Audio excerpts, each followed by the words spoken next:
گھنٹ روحانیت میں خوش آمدید۔ یہاں ہم دلوں کو سکون، روح کو تسلی اور زندگی کو اللہ کے قرب کا رستہ دکھاتے ہیں۔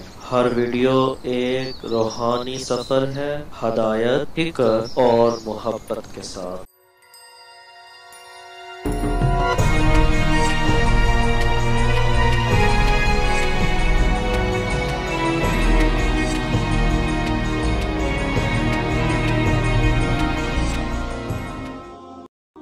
انسان سکون کی تلاش میں کیا کچھ نہیں کرتا۔ آج کل لوگ مری جا رہے ہیں کہ وہاں موسم کے لطف سے مالا مال ہوں۔ کوئی پربتوں کی کتاروں میں سکون تلاش کرتا ہے، کوئی عالی نصب کوٹھیوں میں سکون تلاش کرتا ہے، کوئی خوبصورت عورت کے پہلو میں سکون تلاش کرتا ہے، کوئی دولت کے انبار میں سکون تلاش کرتا ہے۔ اقتدار کی بچھی ہوئی مسندیں سکون آور سمجھی جاتی ہیں، لیکن پوچھ لو ان سب کو کہ سکون ہے؟ نہ عالی نصب کوٹھیوں میں سکون، نہ عظیم الشان بنگلوں میں سکون، نہ اقتدار کی بچھی ہوئی مسند پہ سکون۔ سکون بندہ وہاں سے ڈھونڈ رہا ہے جہاں سکون ہے ہی نہیں۔ کیسے سکون ملے گا؟ سکون باہر سے نہیں آتا، سکون کے سوتے تو اندر سے پھوٹتے ہیں۔ وقتی طور پہ ان چیزوں سے کوئی تھوڑا سا دل بہل جاتا ہے، لیکن حقیقی سکون ان چیزوں سے نہیں ہے۔ اقتدار مل گیا، دولت مل گئی، شہرت مل گئی، عزت مل گئی تو وقتی طور پہ جو ہے وہ خوشی ہوئی اور اس کو بندہ باز کا سکون سمجھ لیتا ہے، لیکن وہ سکون نہیں ہوتا، وہ وقتی ایک مسرت ہوتی ہے جو زائل ہو جاتی ہے۔ سکون کے سوتے اندر سے پھوٹتے ہیں۔ میں مثال دیا کرتا ہوں کہ جتنی مرضی بارش برسے، کبھی بارش کے پانی سے کنواں نہیں بھرتا۔ اوپر سے جتنی مرضی بارش آئے، وہ چند قطرے پانی کے کنویں کے اندر آ جائیں گے۔ کنواں کیسے بھرتا ہے؟ نیچے سے جو سوتے پھوٹتے ہیں وہی کنویں کو مالا مال کرتے ہیں۔ اسی طرح سکون کے سوتے باہر سے نہیں اندر سے پھوٹتے ہیں، اور وہ دل سے پھوٹتے ہیں۔ اس لیے فرمایا الا بذکر اللہ تطمئن القلوب، اگر سکون ڈھونڈتے ہو اس کا نام جپو، تمہارے دکھی دل کو قرار آ جائے۔ تو سکون اس کی یاد میں ہے، سکون اس کے ذکر میں ہے۔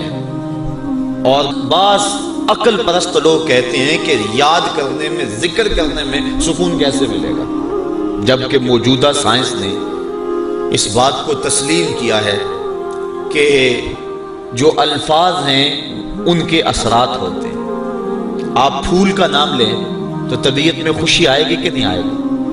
کسی اپنے عزیز دوست کا تذکرہ چھیڑ دیں، ماں کا تذکرہ چھیڑ دیں، باپ کی باتیں کرنے لگ جائیں تو طبیعت میں تسکین آئے گی۔ خوشبو کی باتیں چھیڑیں تو ماحول میں ایک خوشبو پھیل جائے گی۔ لیکن اگر کسی کریہ المنظر شخص کی بات چھیڑ دیں، کسی ظالم کا تذکرہ چھیڑ دیں، کسی قتل کی کہانی کو چھیڑ کے بیٹھ جائیں، ظلم، جبر اور بربریت کی کسی بات کو چھیڑ کے بیٹھ جائیں تو اثرات اس طرح کے ذہن میں مرتب ہوں گے۔ کسی پرانے دکھ کی بات چھیڑیں تو ان باتوں میں وہ دکھ تازہ ہو جائے گا۔ کسی خوشی کا تذکرہ کریں تو چہرے پہ مسرت پھیل جائے گی۔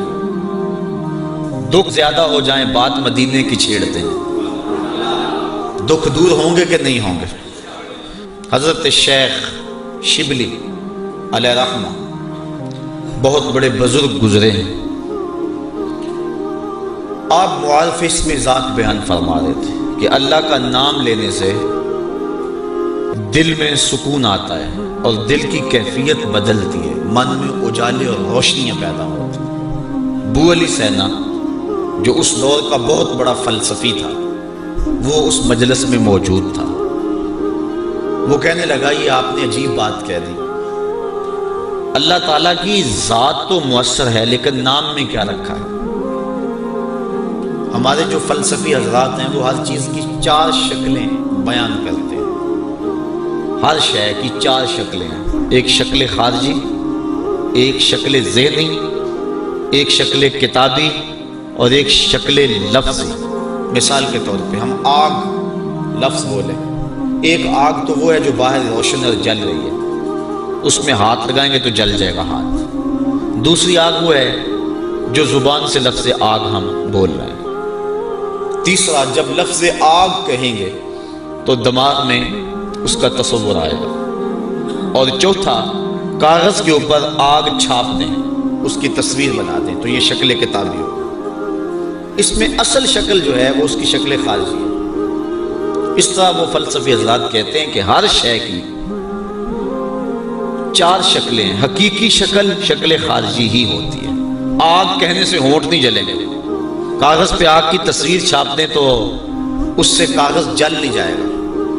آگ کا تصور کرنے سے ذہن جلے گا نہیں، لیکن وہ جو خارج میں آگ موجود ہے اس میں ہاتھ لگائیں گے، اس کے قریب جائیں گے تو ہاتھ بھی جلے گا اور آپ کو تپش اور حدت کا احساس بھی ہوگا۔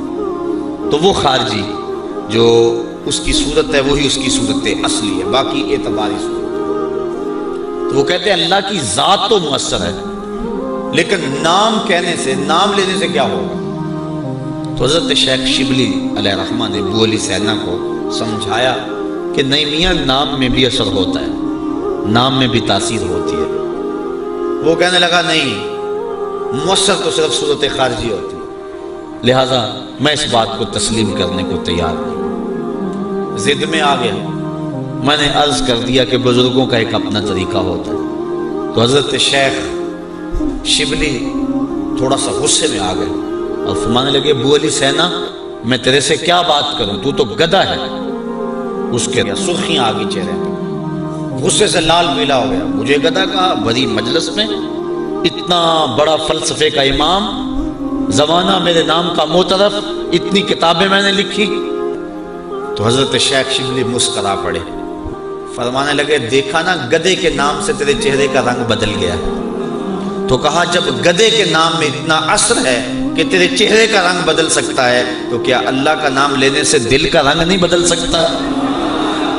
تو اس کا نام لوگے تو دل بدلے گا اور دل قرار پائے گا، دل کو نور نصیب ہوگا، دل کو اجالا ملے گا اس کے بابرکت نام لینے سے۔ اس لیے جب زبان سے بندہ اللہ اللہ کہتا رہتا ہے تو اس کے اثرات اس کے دل پر مرتب ہوتے ہیں، اور کثرت سے ذکر کرنے والا شخص اس کا دل پر نور ہو جاتا ہے۔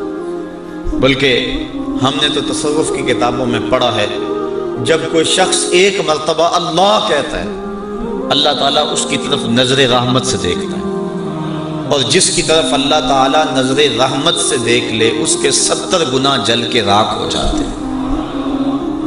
اور جس نے اٹھتے بیٹھتے چلتے پھرتے وظیفہ یہی رکھا، پھر اس کے من میں کتنے اجالے اتریں گے، کتنی روشنیاں اس کو نصیب ہوں گی۔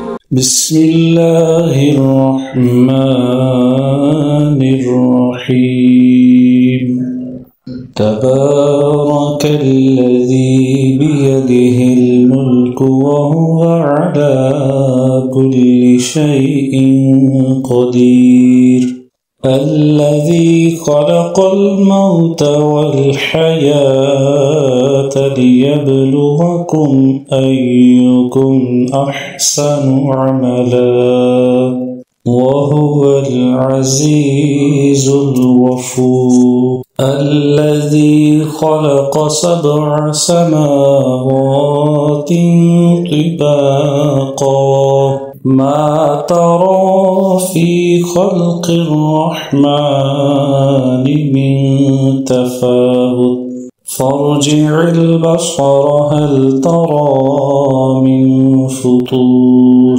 ثم ارجع البصر كرتين ينقلب إليك البصر خاسئا وهو حسير، وَلَقَدْ زَيَّنَّا السَّمَاءَ الدُّنْيَا بِمَصَابِيحَ وَجَعَلْنَاهَا رُجُومًا لِلشَّيَاطِينِ وَأَعْتَدْنَا لَهُمْ عَذَابَ السعير وللذين كفروا بربهم عذاب جهنم وبئس المصير إذا ألقوا فيها سمعوا لها شهيقا